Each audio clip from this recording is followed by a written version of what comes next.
this valley, everyone has a story. Mm-hmm. Every person that walks down the street, lives in their home, they all have a story. And I hope you get to cover as many as you can I because hope so too. they're wonderful, wonderful stories. And the form of communicating and just sitting down and talking to someone is a wonderful art. And our language is a beautiful language. So we should use it more. Agreed. And the way that many people truly express themselves is not only through expression and everything, but the words they say can make you laugh, cry. And so it's so important for us to work on that skill. Yeah. And but you called me here to relate some stories from the school Absolutely. or whatever. Share your knowledge. I know someone will definitely talk about going to the football games on the hill in town when the high school was there. Yeah. And you know, the high school would get out at noontime, and this town looked like a little college town because all the kids were coming downtown, the high school kids, I should say, to eat, go home to eat. The businesses loved it, and well, of course they would love it, but it was another way to interact with the students. Sure. How's the day going, and so forth.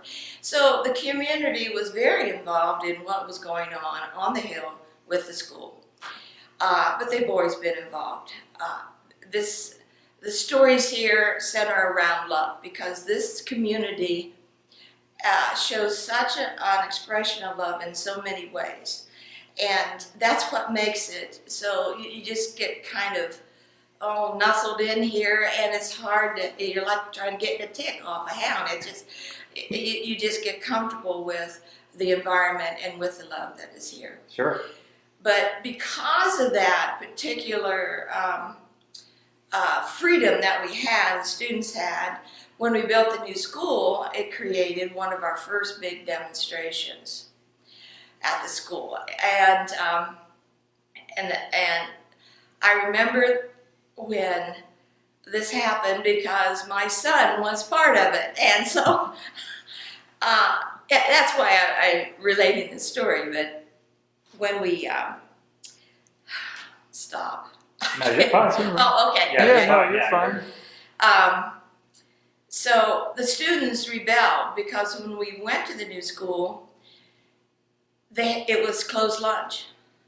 Sure. Now you think about the freedom you had, and you walk downtown, talk to your friends, do some things maybe you shouldn't have been doing, but then you get back to school and you kind of get revived. But here and they just thought it was terrible that they couldn't get in their car, especially the seniors, and leave. Well, you think about all those seniors leaving at noon. It's a risk getting there, getting them in cars, and coming to school. So having them all disperse and then come out hoping they all come back safe. So it was not a safe idea. Sure.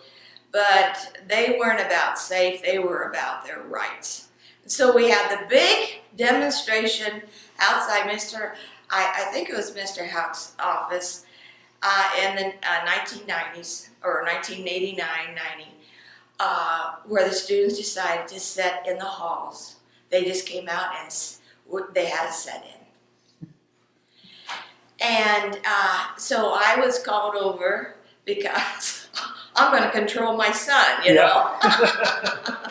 And I think we had a few other teachers there. They're going to control, but that don't happen that way. And so I'm not quite sure how they, if there were any privileges given to them. They were threatened in many different ways, but you're going to have Saturday school. I don't know if you remember Saturday school with they used to. You remember Saturday school?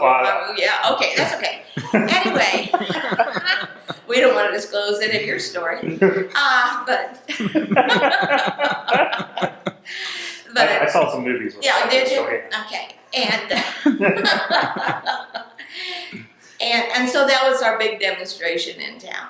And I don't know how many parents really heard about it or learned about it, but I was one parent that did learn about it.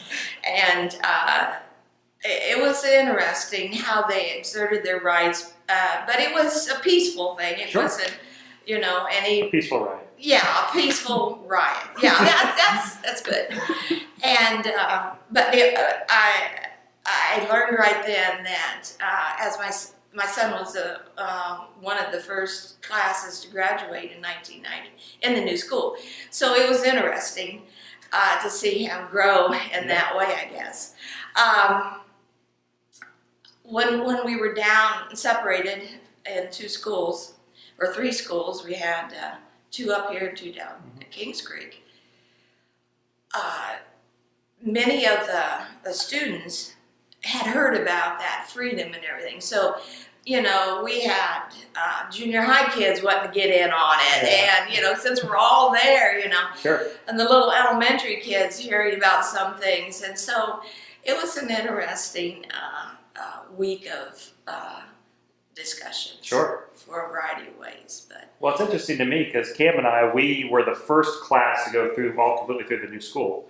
So we know nothing of the previous, school. So it's very interesting to hear those aspects. Now, you were obviously principal when we were in school for that. Were you principal at the old school before it transitioned over as elementary, or? No, I had taught 10 years at Ben Logan. Mm-hmm.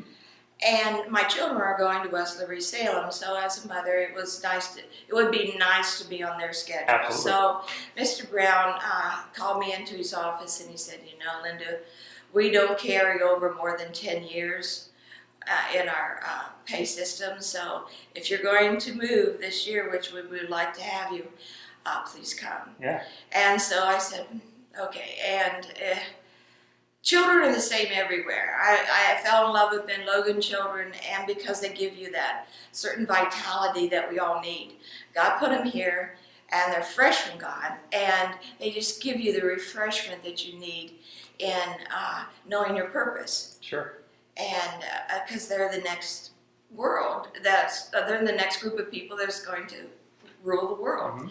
So you nurture them and take care of them. Sure. But of the two buildings, three buildings down there, the gymnasium was down there and the cafeteria, and then we had a 5 through 8 in one building, and we had 3, 4 in another building.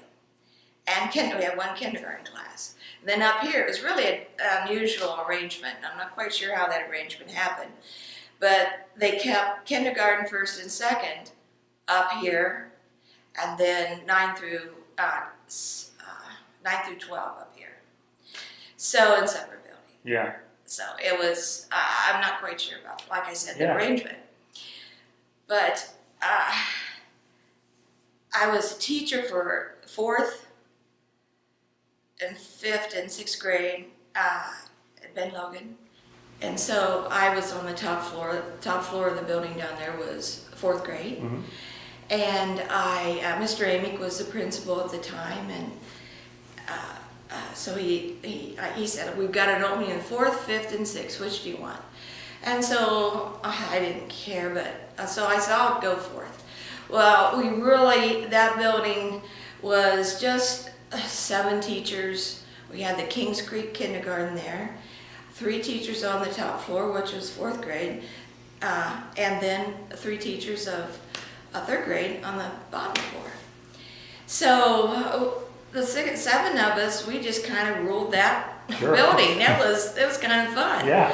And because the principal, mainly Mr. Amick, was over in the junior high building, or 5 through 8 over there. So you had your own freedom. So yeah, so it was kind of fun. Yeah. And the scariest thing about that building, 2 scary things. The restrooms were like going down into the belly of a sub or something. It was horrible. And the pipes and everything, and it was so dark, and it's something from, a really scary Friday 13 movie. Yeah. Nobody wanted to go to the restroom by themselves. So could I take Mary, Sally, and Susie with me? Yeah, go ahead. So, and it was a long way down into that area. So I know that the students were afraid of going to the bathroom. And that's rather unique when all you can think about is, what do you remember about school? The bathrooms were so scary, that's terrible. Right. The children, but we did it, and